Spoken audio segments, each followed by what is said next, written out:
বনবাসী জীৱনৰ অন্ত পেলাই ৰাজ্য শাসনৰ মেলি চুপাতত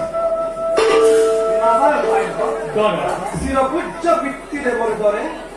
ৰাজ্য শাসন কৰিব পাৰিছো এয়া সম্পূৰ্ণৰূপে নিৰ্ভৰ কৰিছে তোমাৰো আৰু অযোধ্যাৰ শত শত প্ৰজাগণৰ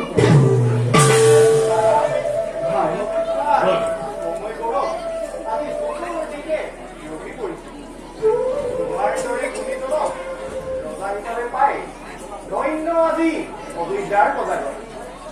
আৰু ধন্য কত আমি তোমাৰ ভাতৃগণ তুমি কি কোৱা ভাইহঁত সঁচা দাদা আজি অযোধ্যাৰ প্ৰজামুখত নাই অলপ দুখৰ চিন প্ৰতি প্ৰজাৰ মুখত কেৱল তোমাৰে গুণান্বিত সঁচাকৈ গৌৰৱান্বিত আমি তোমাৰ ভাতৃগণ ভাই লক্ষ্মণ দাদা কি হ'ল দাদা হয় হয় এজাত গৌৰৱ আৰু কিমান দিন থাকিব দাদা দাদা সঘনে কিয় মোৰ বুকু কঁপি উঠে নাজানো দাদা ইয়াৰ কাৰণ সুদূৰৰ পৰা কোনোবাই চিৰনি কয় সাৱধান লক্ষ্মণ সাৱধান অযোধ্যাৰ বিপদ আজি নিশ্চয় ওচৰত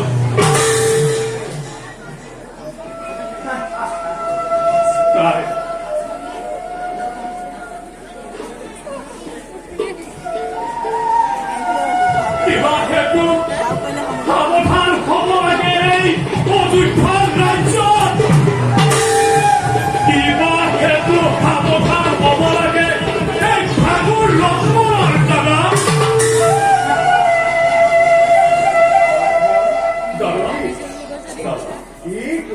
দাদা তোমাৰ ক্ষেত্ৰত এনে কণ্টলতাই পোৱা নাপায় লক্ষ্মণ দাদা সঁচা কথা ভাই যেতিয়ালৈকে আমাৰ হিৰত পিতৃ পিতামহৰ থাকিব আশীৰ্বাদ তেতিয়ালৈকে ভাইহঁত চিন্তাৰ কোনো মই নেদেখি পাব বাৰু ব'লা ভাইহঁত কৰোঁ